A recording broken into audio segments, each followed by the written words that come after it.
favor, pasen a sus clases con sus respectivos maestros. Ok, como les estaba diciendo, hermanos, su respectiva maestra. Muy bien, hermanos, déjenme decirles, yo estoy muy gozoso el día de hoy. Ya teníamos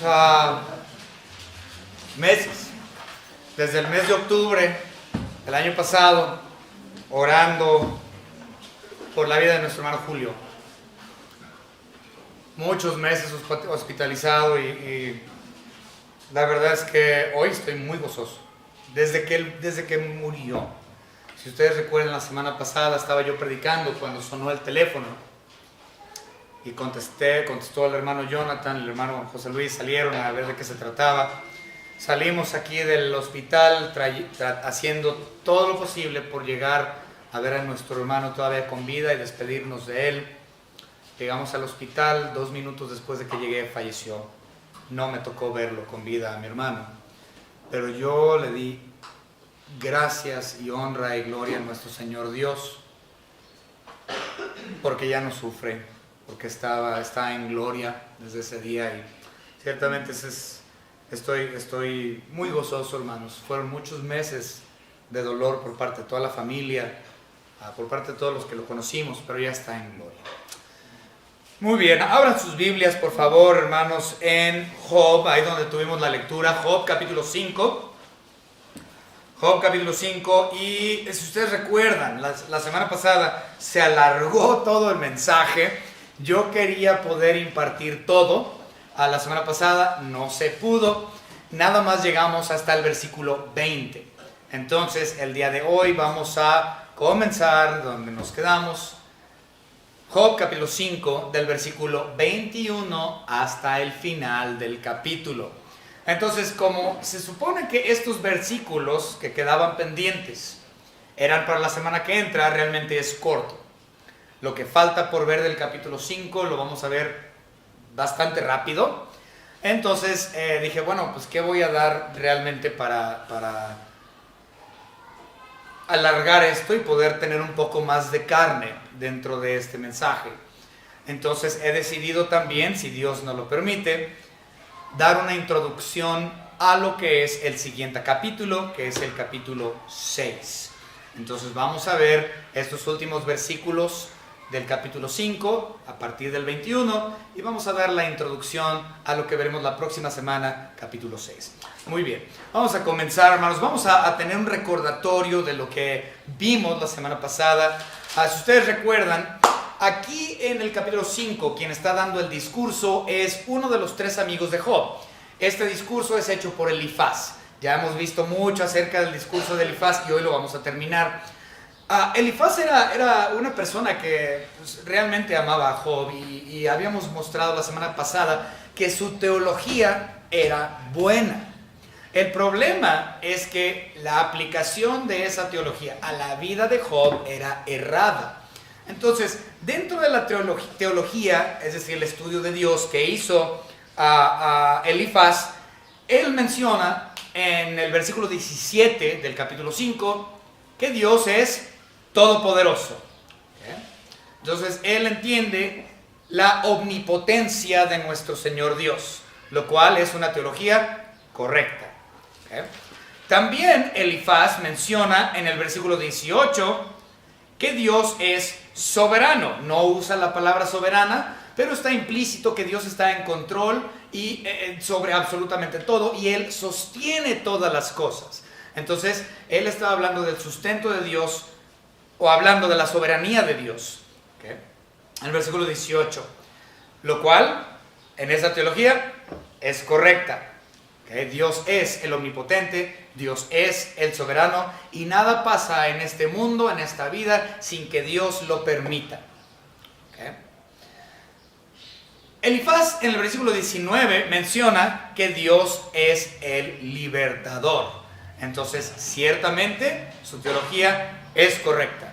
Nuestro Señor Dios, por medio de la persona de Jesucristo, es el que nos liberta, nos libra de la muerte, del pecado, del juicio, del infierno y de muchas otras cosas. Dios es el libertador. Su teología fue correcta. En el versículo 20, que fue donde nos quedamos, Elifaz dice que Dios es el dador de provisión o sustento y providencia, cuidado. Entonces, eso es cierto.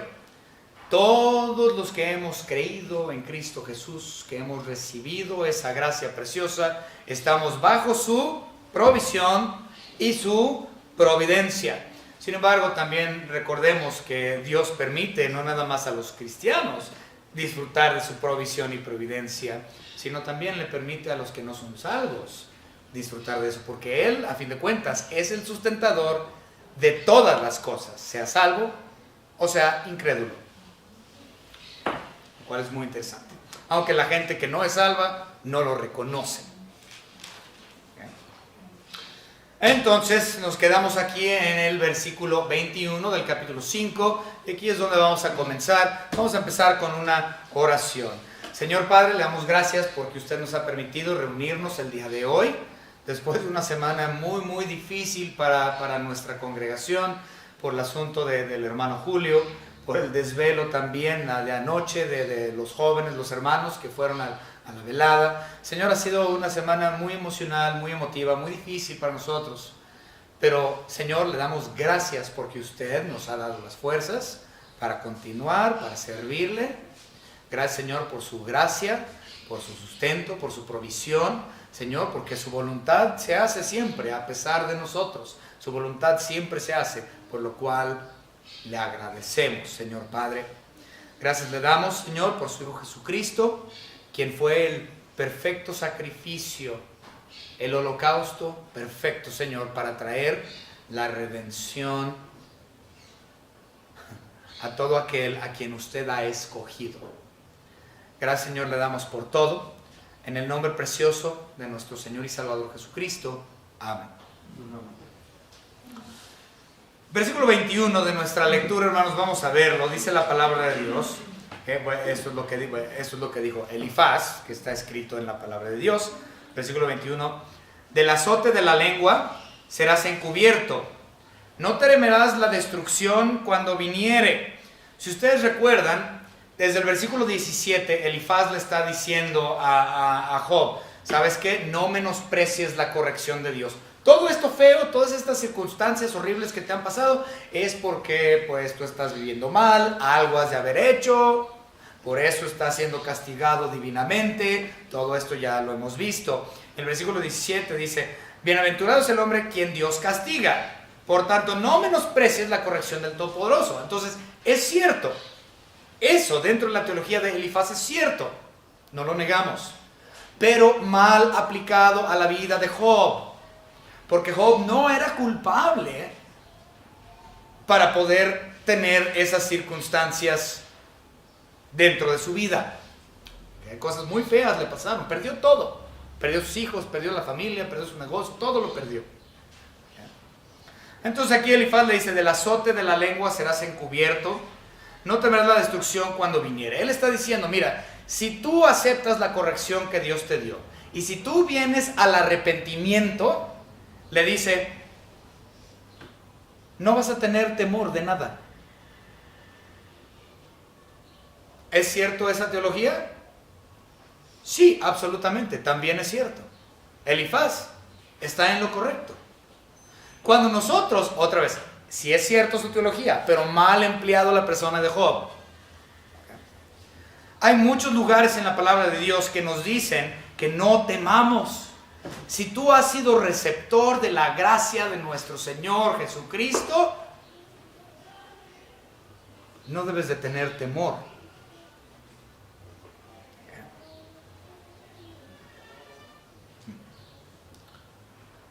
La Biblia dice, no temeré mal alguno, porque tú estarás conmigo. Eso dice Salmos capítulo 23, el salmo más famoso de la palabra de Dios. No temeré mal alguno, porque tú estarás conmigo.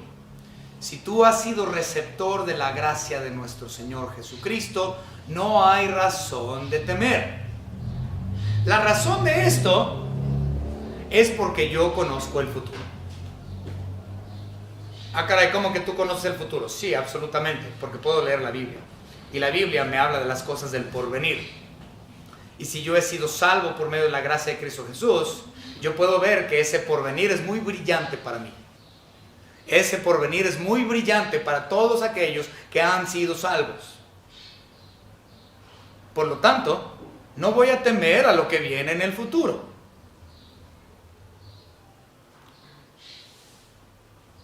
Creo que hay muchas personas que andan en la vida pensando en cosas futuras y temen de lo que vendrá. ¿Por qué? ¿Por qué temer? No temas. Eres salvo. Si es que lo eres. Si no eres salvo, teme. Verdaderamente teme, porque ese porvenir no es brillante para ti, sino oscuro. Vamos a ver varios versículos, hermanos. Isaías, capítulo 53. Tanto del Antiguo Testamento, vamos a ver mayormente del Nuevo Testamento. Pero vamos a irnos a Isaías para comenzar en este. Sí son varios versículos, hermanos, pero vamos a ver Isaías, capítulo 41. Y vamos a leer, hermanos, el versículo 13, dice la palabra de Dios. Porque yo, Jehová, soy tu Dios, quien te sostiene de tu mano derecha y te dice, no temas, yo te ayudo.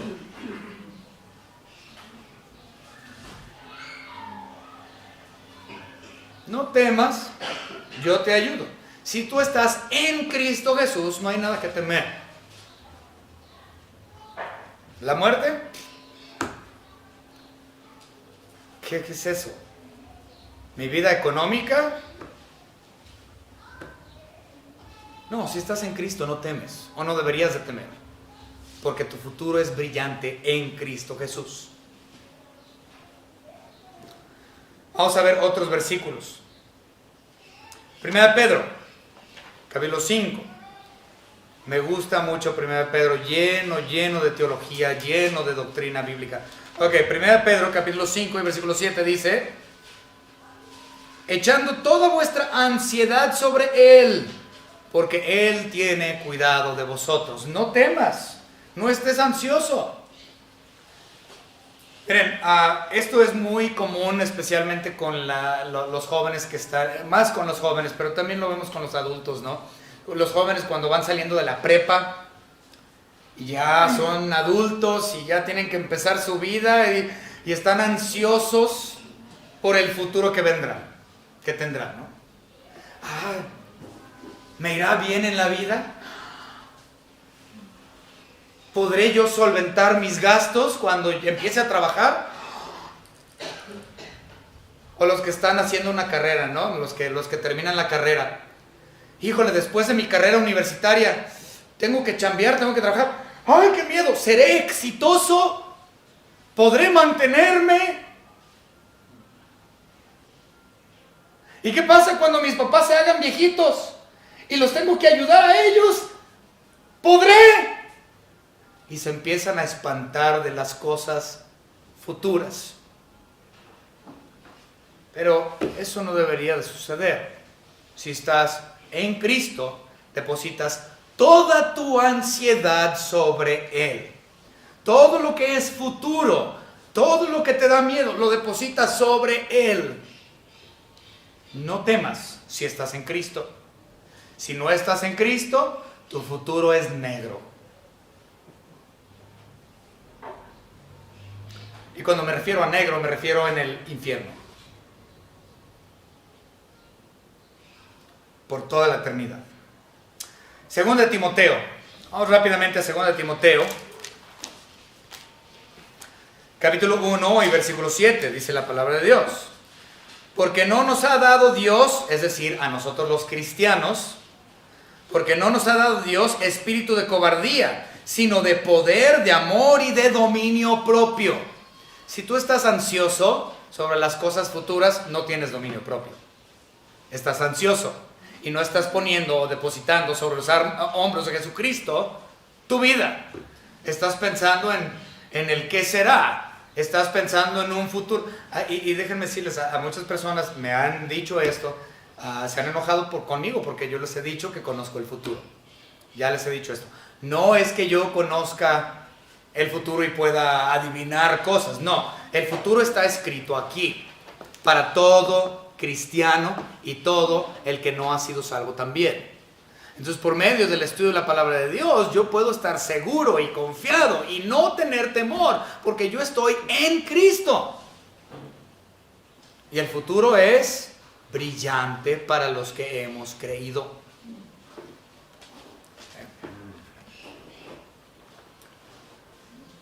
Muy bien, vamos a ver otro versículo.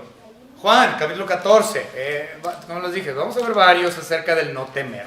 Juan, capítulo 14, versículo 1. No se turbe vuestro corazón. ¿Creéis en Dios? Creed también en mí. No se turbe vuestro corazón. Y el problema es de que hay tantos jóvenes, tantas personas que están atribulados y con miedo y ansiosos.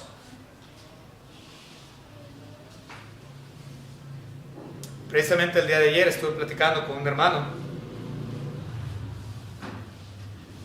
y me dijo, es que tengo muchas cargas sobre mí. Tengo mucha carga, mucho peso, mucha ansiedad, mucho de todo y me siento... No estás depositando tus cargas sobre el Señor. Estás pensando en un futuro que no te corresponde, porque el futuro ya está escrito. Si estás en Cristo, deposita tus ansiedades sobre Cristo y continúa tu vida.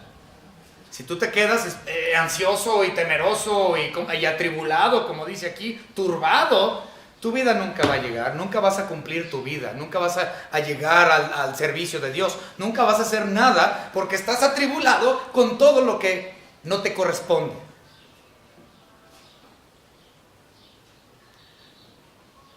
Otra vez, muchas personas piensan, ¿y cómo puedo servir a Dios? Sírvele y ya. Así de simple, sírvele. Pero tengo miedo, y tengo esto, y tengo esta responsabilidad, y tengo este problema, y tengo aquello, y tengo aquello, y tengo aquello. Y deséchalo para servir a Dios. ¿Cuál es tu prioridad? Deposita tus cargas sobre el Señor y sigue tu vida. Si nunca aprendes a hacer eso, nunca vas a servir y nunca vas a continuar tu vida, y toda tu vida vas a estar turbado, ansioso, porque no has aprendido a depositar tus cargas sobre la persona de Cristo Jesús.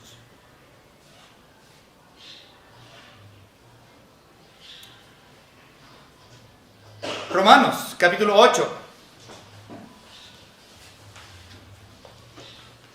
versículo 15. Pues no habéis recibido el espíritu de esclavitud para estar otra vez en temor, sino que habéis recibido el espíritu de adopción por el cual clamamos, Abba Padre. Si tú estás turbado, si tú estás ansioso, si tú tienes miedo de lo que vendrá, porque desconoces lo que viene, si tú todavía estás pensando en las cosas que no te corresponden, dice que entonces que estás en esclavitud. Eres un esclavo de tu propio temor. Eres un esclavo porque, otra vez, no estás confiando en Cristo Jesús. Y Dios no te llamó a ser esclavo. Dios te llamó a ser libre. No seas esclavo de tu temor. No seas esclavo de tu ansiedad. No seas esclavo de lo que está sucediendo en tu vida. Eres esclavo de Jesucristo. Sírvele. No seas esclavo de lo que te esclaviza. Sé esclavo de Jesucristo sirviéndole a Él. Todo lo demás es basura. Así de simple, es basura. Que la familia, ¿qué importa? Mi prioridad es servir a Dios. Y muchos dirán, no es cierto. ¿Cómo no? Eso dijo Pablo.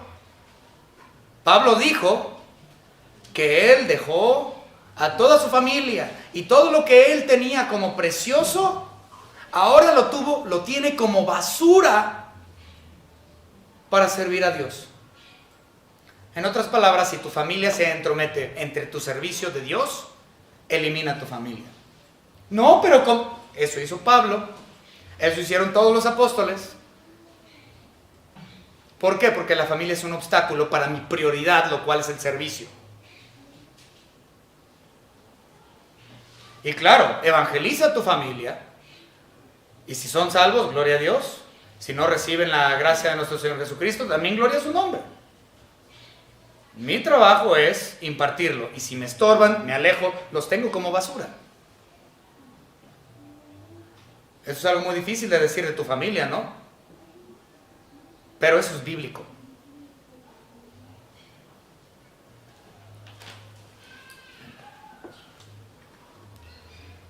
Muy bien, no sean esclavos de su temor, sino libres en Cristo Jesús.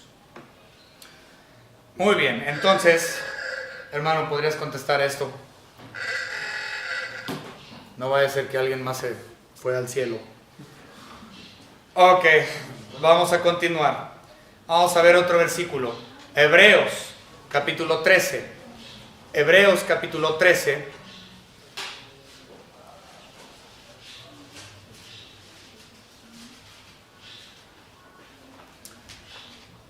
Y versículo 6, dice la palabra de nuestro Señor. De manera que podemos decir confiadamente, el Señor es mi ayudador, no temeré lo que pueda hacer el hombre, no temas. ¿Okay? Entonces, dice Elifaz a Job, ¿sabes qué? Si tú aceptas la corrección de Dios, no lo menosprecies y le amas y le pides su arrepentimiento y le pides perdón, no vas a tener temor. Es cierto, pero no aplicable a Job en este caso. Ok, vamos a adelantarnos a los versículos 22 y 23 de nuestra lectura. Job capítulo 5, versículos 22 y 23. Dice, de la destrucción y del hambre te reirás, y no temerás de las fieras del campo, pues aún con las piedras del campo tendrás tu pacto, y las fieras del campo estarán en paz contigo. Estos versículos son sumamente interesantes, muy interesantes estos versículos. Primero, Elifaz le está diciendo, mira, si tú te arrepientes, Job, si tú le pides perdón, si tú arreglas tu vida con el Señor, mira, no vas a tener temor, ¿cierto? Su teología es correcta. Y también dice, no te vas a preocupar por el hambre, no te vas a preocupar por la violencia, no te vas a preocupar ni siquiera por las fieras del campo. Y vas a hacer pacto con las piedras. Ahorita les voy a explicar eso, lo del pacto con las piedras. Ok, toda esta sección implica o habla de algo muy interesante. Es un recordatorio del inicio de todo, es decir, Adán y Eva. ¿Okay? Adán y Eva, ellos se paseaban por el huerto y no había violencias de hombres, no existían más, no había. Segundo, ellos no tenían ningún temor. Hasta caminaban y hablaban con Dios. Ellos no sufrían de hambre porque la tierra les daba, porque los árboles les daba. Ellos llegaban y arrancaban y comían y su subsistencia física por medio de la... No se preocupaban por hambre, no había. Y después las fieras. Recordemos que Adán caminaba con las bestias, los nombró. Él tenía los tigres, él tenía los leones y caminaba con ellos y tranquilo y no le hacían nada. Entonces, esta idea que está hablando Elifaz es un recordatorio del inicio de la humanidad, del inicio de la civilización, cuando todavía no había pecado. Porque si ustedes recuerdan, después de la caída de Adán, cuando Adán y Eva cayeron en pecado, y se fueron y se escondieron y se hicieron taparrabos de hojas de higuera. ¿Okay? Taparon su desnudez y Dios les preguntó, ¿dónde estaban? Y es que tuvimos miedo y nos escondimos. Pero previo a la caída no hubo miedo. Solo fue sino después de la caída, cuando el hombre cayó en pecado, que el miedo llegó a ser una realidad en la vida del ser humano. Entonces, dice aquí Elifaz, no temas, si estás en Cristo Jesús, tu vida debe de reflejar la vida de Adán y Eva. Es decir, sin temor alguno, es decir, previo a la caída, si estás en Cristo, tu vida no debe de tener ningún tipo de temor porque ha sido justificado. No porque nosotros seamos justos, porque no lo somos, sino porque estoy en Cristo, yo soy justo por Él. ¿Va? Entonces, en Él no hay pecado. En Él todo hay perfección. En Él no debe de haber temor. Entonces, versículo 22 y 23, como menciono, es muy interesante y es en referencia a lo que venía siendo Adán y Eva antes. Ahora, el versículo 23 es interesante porque dice que vas a hacer pactos. Si tú haces las cosas bien con el Señor, con Dios, le pides perdón, te arrepientes y vas a Él y todo eso, dice que harás pacto con las piedras. Digo, pues ¿cómo que pacto con las piedras? ¿Eso a qué se trata? Pues pacto con las piedras, ¿no? Pues resulta que es una forma de hablar en cuestión a la agricultura. ¿Ah? Estoy seguro que todos aquí, que estamos aquí, hemos ido a los ranchos, a los pueblitos, y conocemos posiblemente a gente que se dedica al campo, a la agricultura.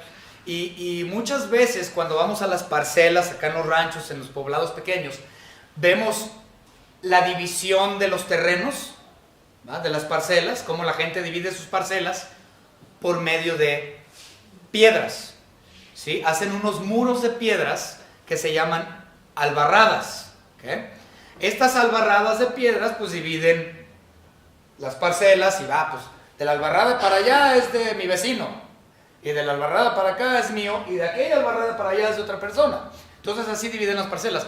Pero no nada más lo hacen por cuestión de división de parcelas, sino que esas albarradas las hacen por medio de las piedras que están recogiendo para limpiar el campo, para posteriormente sembrarlo. ¿Por qué? Porque las piedras estorban al agricultor. Las piedras no permiten que la cosecha se dé. La piedra es malo para el agricultor. Entonces estos agricultores van y toman las piedras y van haciendo sus barditas, y conforme van haciendo sus barditas ellos van limpiando el campo o la parcela que ellos tienen para poder sembrar y cosechar y tener buen fruto. En el caso de Adán, él hizo pacto con las piedras. En otras palabras, él no tenía ni siquiera que remover la piedra para que la tierra le diera fruto, ¿sí? Entonces, pacto con las piedras implica que no importaba si tú lo remueves o no, vas a tener fruto. Entonces, esa es la idea tras este asunto del pacto con las piedras. Si yo estoy en Cristo Jesús, si yo estoy en Él, yo no tengo temor y hasta las piedras no me van a molestar. Yo puedo llevar a cabo y tener fruto a pesar de que están ahí esas piedras. Entonces, la idea es cultural y muy interesante, ciertamente muy hermosa. Vamos a ver, hermanos, los versículos 24 al 27. Dice, sabrás que hay paz en tu tienda. Entonces, si yo estoy en Cristo Jesús, habrá paz en mi casa. Ciertamente Cristo Jesús dijo, mi paz os dejo, mi paz os doy. Yo no se las doy como el hombre lo da. Entonces es la paz que sobrepasa todo entendimiento. Si tú estás bien con Dios, Él va a traer a tu vida una paz verdadera. Es lo que dice el Nuevo Testamento, es lo que dice la palabra de Dios, y así lo creemos. Si estás en Cristo, no solamente no tendrás temor, sino que tendrás total y absoluta paz. ¿Okay? ¿Qué es lo opuesto al temor? Es lo opuesto a la ansiedad. Entonces hay un problema cuando los cristianos están en temor por lo que vendrá, no conocen el futuro, no saben lo que les espera, andan con miedo en el mundo, pensando en las cosas que vendrán, que no les corresponde a ellos. ¿Okay? Ciertamente no tienen paz, están turbados a todo lo que da, otra vez, porque no están depositando todo en los hombros de Cristo Jesús. Por lo tanto, ese miedo es mayor a la paz que ellos tienen. Hay un problema espiritual muy grande cuando alguien tiene más ansiedad y más temor y más dolor que la paz. A paz nos ha llamado Dios. Esto lo menciona en referencia al matrimonio nuestro Señor Dios en 1 Corintios capítulo 7. Bueno, otra vez, esto es en referencia al matrimonio, entonces, pero la paz es sobre todas las cosas. ¿Okay? Pero a paz nos ha llamado Dios. ¿Okay? Además, déjenme buscar ese versículo, no lo tengo anotado, pero vamos a ver si lo leemos en referencia al matrimonio. Es un problema porque ciertamente en muchos matrimonios cristianos no hay paz cuando realmente debería de haberlo. ¿Okay? El cristiano es llamado a paz. 1 Corintios capítulo 7, el 15. Ok, dice, versículo 15. Pero si el incrédulo se separa, sepárese, pues no está el hermano o la hermana sujeto a servidumbre en semejante caso, sino que a paz nos llamó Dios. Entonces, si hay un problema entre un matrimonio y no hay paz, entonces alguien no está bien, o alguien no es salvo, o si ambos son salvos, entonces hay un problema espiritual muy fuerte. Porque entre el matrimonio y en todas las cosas de esta vida, si tú eres receptor de la gracia de Cristo Jesús, tú debes de tener paz en todo.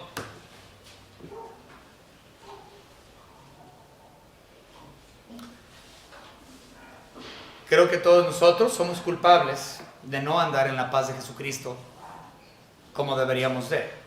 Ciertamente yo soy culpable, yo me frustro y me enojo y muchas veces no tengo paz. Y yo digo, pero porque así es mi carácter, ¿no? Así soy. Entonces dices, bueno, ¿sabes qué? Mi carácter no importa porque es equitativo Dios con todos. Por lo tanto, mi paz que Dios me da debe de ser igual a la de todos los cristianos, sin importar mi carácter o mi persona o lo que yo deseo, etcétera, los problemas, circunstancias. El cristiano, punto, debe de estar en paz. A paz nos ha llamado. Todos somos culpables de poner a un lado la paz por nuestros propios sentimientos o emociones, o ira o enojo, o como quieras llamarlo. Dios nos ha llamado a paz, no a temor.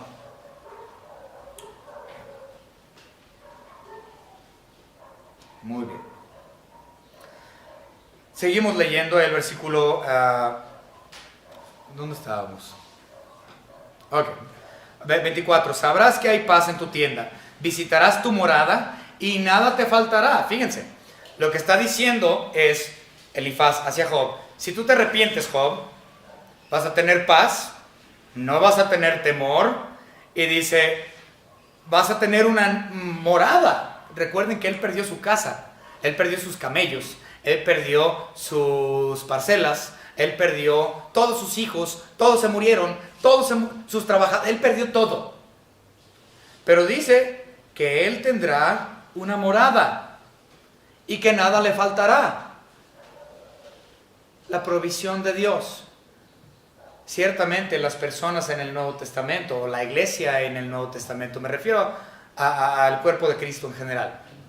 Entonces en el cuerpo de Cristo en general, recuerden, llega el recibo del gas, llega el recibo de la luz, llega el recibo del agua, llega que tengo que pagar una colegiatura para la escuela de mi hija, tengo que pagar el seguro del carro, tengo un pago adicional que me llegó, lo que sea. Y muchos cristianos, se empiezan tengo miedo porque me llegaron los recibos.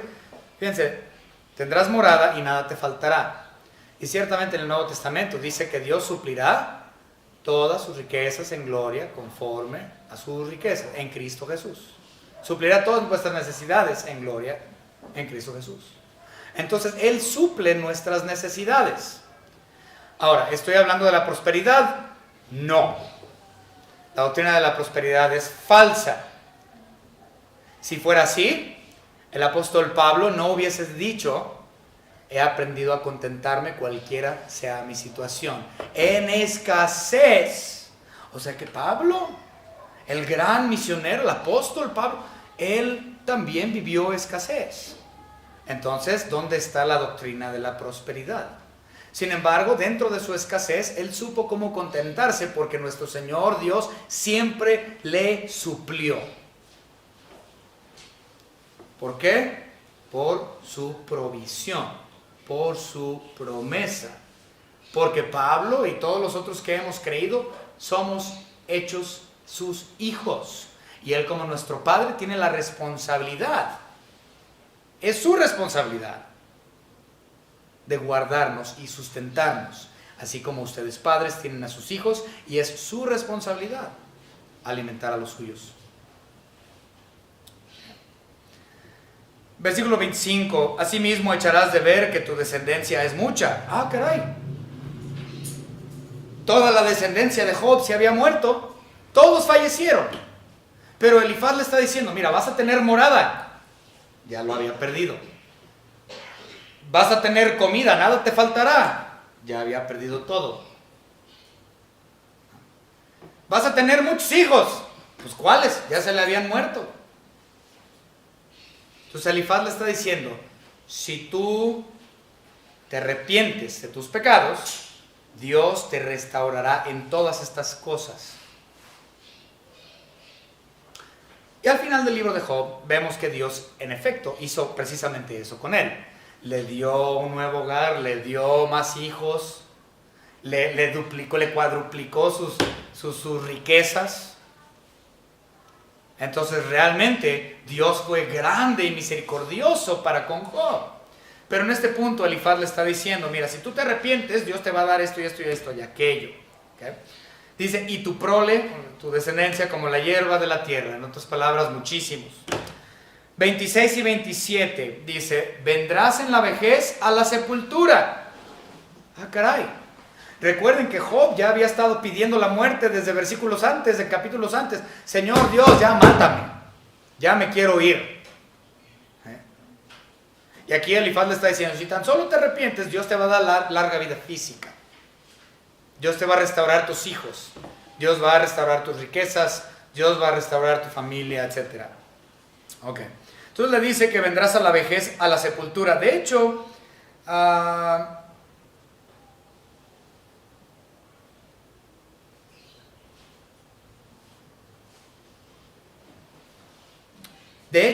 en el siguiente capítulo, me estoy adelantando, no lo tengo aquí en mis notas, pero me voy a adelantar.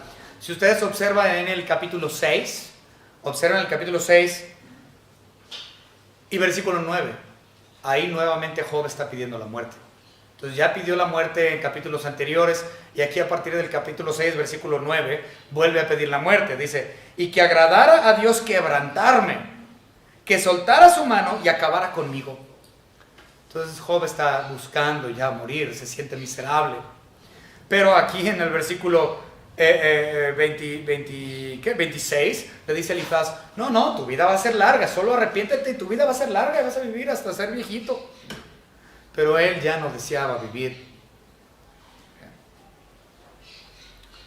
Dice que va a llegar una edad madura, como la gavilla de trigo que se recoge a su tiempo. Versículo 27, y con esto terminamos esta sección. Dice, he aquí lo que hemos inquirido, lo cual, he aquí lo que hemos inquirido. Es decir, plural. Está hablando de él, Elifaz, Bildad y Zofar, los tres amigos de Job. Y dice, lo que nosotros tres hemos inquirido, así es. Esta es la teología que nosotros conocemos, es la teología que nosotros creemos, así es. Y luego la segunda parte del versículo 27 le dice, óyelo y conócelo tú para tu provecho. Ah, híjole, a mí cómo me daría coraje eso. En primer lugar, todo lo que ha dicho Elifaz, aunque es cierto, no es aplicable. Encima de eso, yo estoy de luto, acaban de morir mis hijos, acaban de morir todos mis trabajadores, acaban de morir todos mis camellos, acabo de perder todo. Y tú me estás diciendo que todo me será restaurado. A mí no me interesa saber eso. Yo quiero que me ayudes ahorita, ahorita. Job estaba sufriendo mucho. Y encima de eso le dice, es que tú no sabes esta teología. Nosotros sí conocemos esta teología. Tú no. Te conviene aprender lo que nosotros sabemos.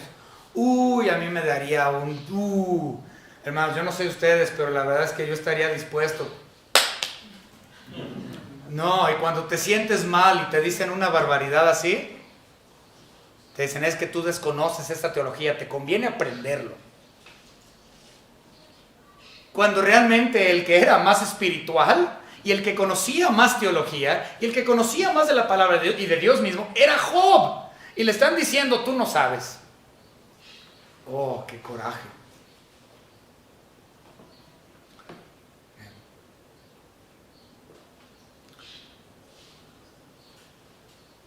él se estaba jactando, él, Bildad y Zofar, diciendo: nosotros sabemos más que tú, tu teología es errada, tú eres culpable, si quieres una nueva familia y una nueva todo y una nueva riqueza, arrepiéntete.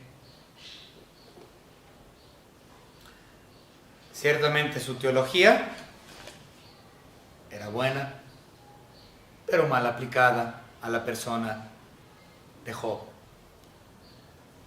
La jactancia y la actitud de los tres amigos, muy errada. Totalmente errada. Con cero de empatía. Menos cero. Si ustedes recuerdan, cuando regresaron los tres amigos, o fueron a visitar a Job, se sentaron con él en el montículo de cenizas, que ya habíamos visto que en realidad no son cenizas. Entonces, ellos se sentaron en esta pila de estiércol que se estaba quemando junto con él. Pero hay una diferencia muy grande entre sentarte con tu amigo y tener una verdadera empatía por él. Y aquí parece que sus tres amigos no tienen empatía. No lo comprenden. Se sentaron con él, pero nunca entendieron el sufrimiento de él.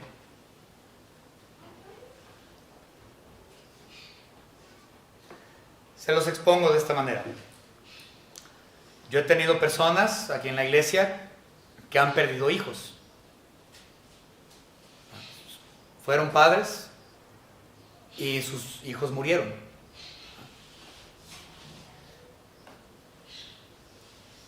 Eso no me ha pasado a mí. Yo me siento muy mal por mis hermanos cuando pierdan a un hijo. Y trato y me entristezco con ellos. Ciertamente dice la Biblia: llora con los que lloran, gózate con los que se gozan. Pero no voy a comprender el sufrimiento de ellos jamás, a menos de que yo pierda un hijo. En el caso de los tres amigos de Job, ellos no podían entender jamás el nivel de sufrimiento que estaba teniendo Job.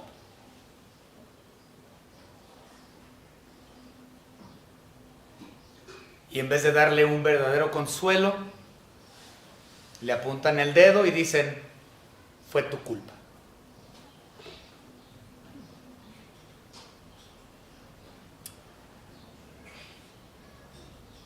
Ahora, vamos a continuar con el capítulo 6, dando tan solo una introducción a lo que vendrá.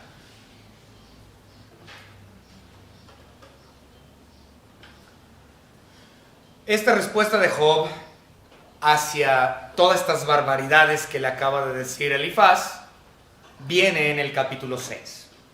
De hecho, el discurso de Job viene en dos capítulos, capítulo 6 y capítulo 7. El capítulo 6, él está hablando a sus tres amigos en respuesta al discurso horrible de Elifaz, aunque puntos muy verdaderos, pero sí fue horrible. Entonces, el capítulo 6 es una respuesta hacia Elifaz y sus otros dos amigos. En el capítulo 7, que lo veremos de aquí a quién sabe cuándo, el capítulo 7 sigue el discurso de Job, pero ahora lo dirige hacia Dios. Entonces, capítulo 6, el discurso de Job está dirigido a sus tres amigos. Capítulo 7, el discurso de Job ahora es para con Dios. ¿Okay? Muy bien. Entonces, vamos a ver rápidamente lo que es el capítulo 6.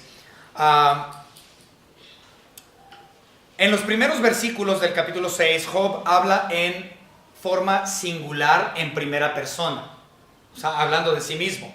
De hecho, los primeros tres versículos, vamos a leerlo o que pesasen justamente mi queja y mi tormento, y se alzasen igualmente en balanza, porque pesaría ahora más que la arena del mar. Por eso mis palabras han sido precipitadas, porque las saetas del Todopoderoso están sobre mí, cuyo veneno bebe mi espíritu, y terrores de Dios me combaten. ¿Okay? Entonces, hasta ahí todo eso es en singular, en primera persona, hablando de él. Pero conforme pasan los versículos, él deja de hablar en singular y ahora habla en plural, hablando de Elifaz, Bildad y Zofar. ¿Okay? Entonces, más adelante ya comienza a hablar o dirigirse a sus tres amigos. Como ya mencioné, Job desea que sus amigos tengan entendimiento de su situación que está pasando, y que sus amigos le demuestren simpatía o empatía.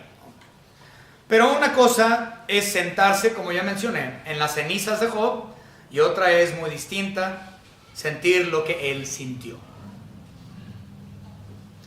Vamos a ver Ezequiel capítulo 3. Y vamos a leer el versículo, ¿dónde está? El versículo 15. Ezequiel 3:15.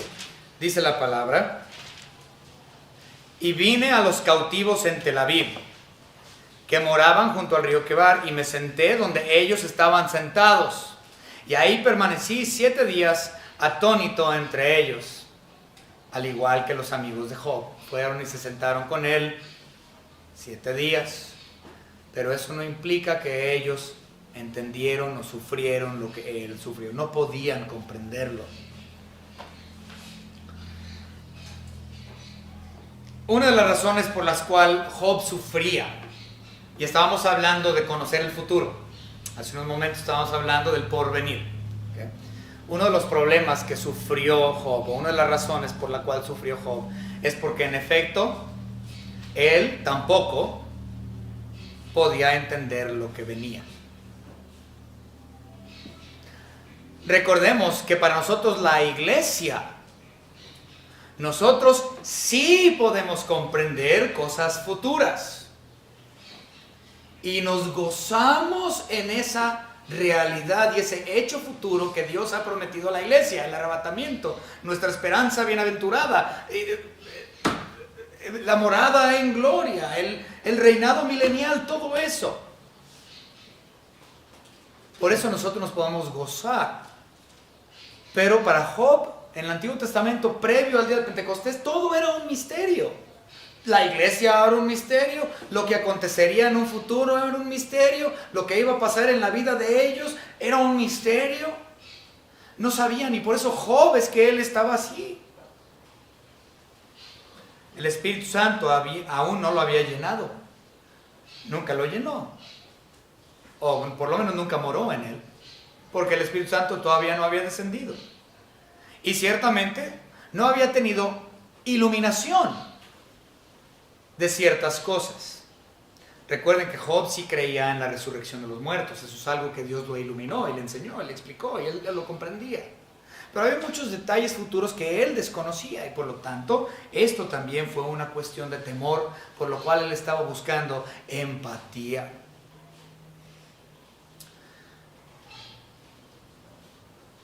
El desconocer el futuro para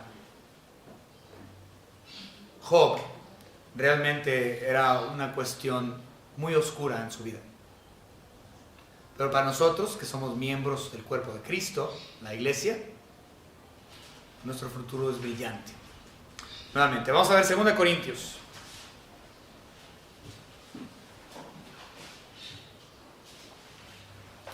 Capítulo 4, y vamos a leer los versículos 16 al 18.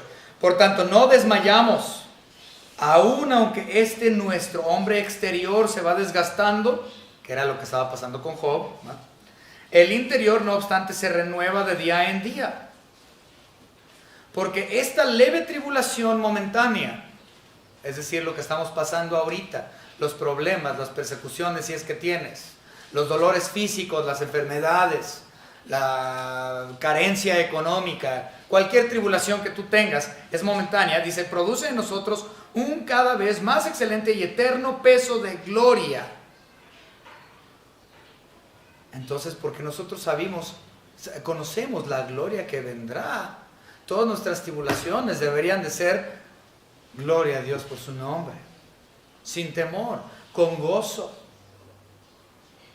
Pero en el caso de Job, él no expresa ese gozo.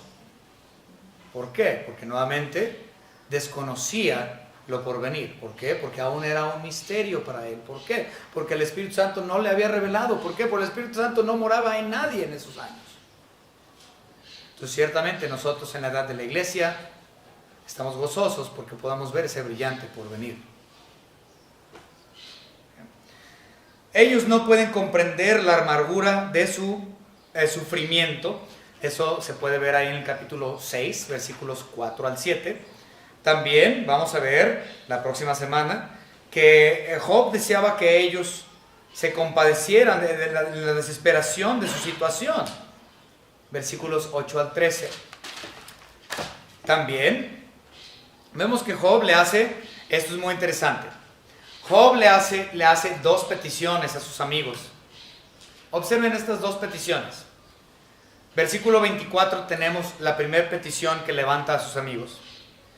Dice, enseñadme y yo callaré. Hacedme entender en qué he errado. Porque él no sabía en qué había errado. Él está diciendo, ustedes enséñenme en qué pequé. Si ustedes están diciendo que es mi culpa todo esto, muéstrenmelo. Y versículo 28. Ahora pues, si queréis, miradme y ved si digo mentira delante de vosotros. Si saben que hice mal, enséñenme. Observen mi vida y díganme, ¿dónde está mi error?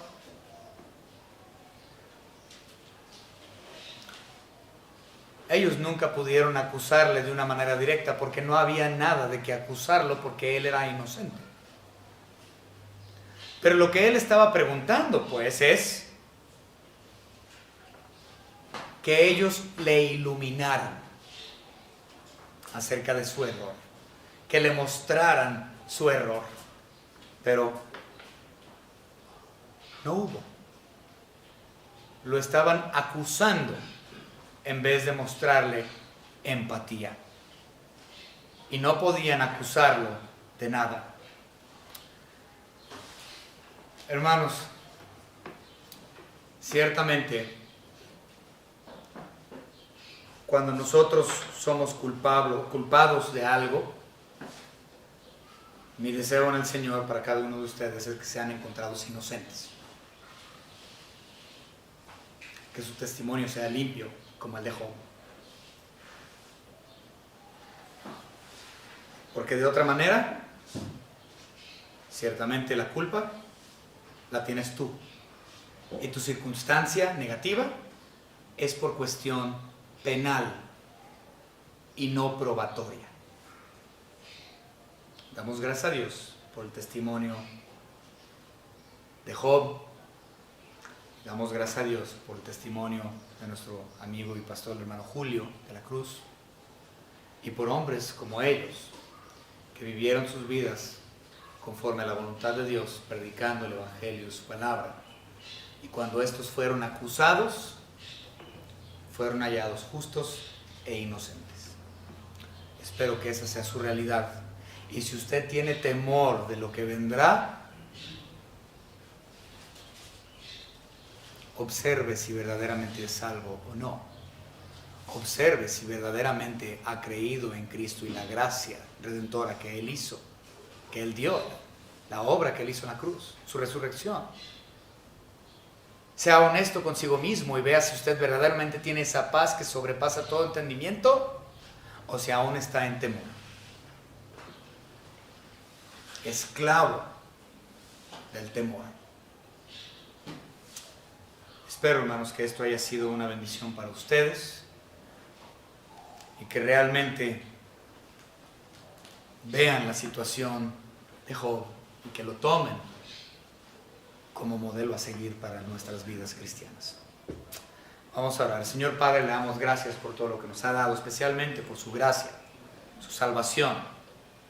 Porque hay muchas personas que caminan en esta vida, Señor, con miedo, con temor a lo que no conocen, con temor a las cosas que no les, no tienen nada que ver con ellos, con cosas tan futuras, pero no están depositando toda su fe, no están depositando sus temores, sus problemas, sus ansiedades sobre los hombros de nuestro Señor y Salvador Jesucristo, sino que aún quieren cargar con sus propios problemas en vez de depositarlos sobre usted. Quieren ellos seguir cargando sus problemas, los cuales le traen temor e inseguridad, y ciertamente nunca podrán servir, nunca podrán hacer nada, porque están viviendo en la esclavitud de su temor en vez de vivir en la paz de Cristo que sobrepasa todo entendimiento. Gracias le damos por la vida de Job y de otros cristianos que ciertamente han mostrado ser justos en Cristo Jesús. Gracias le damos por todo lo que nos ha dado, en el nombre precioso de su Hijo Jesucristo, nuestro único y propio Salvador. Amén.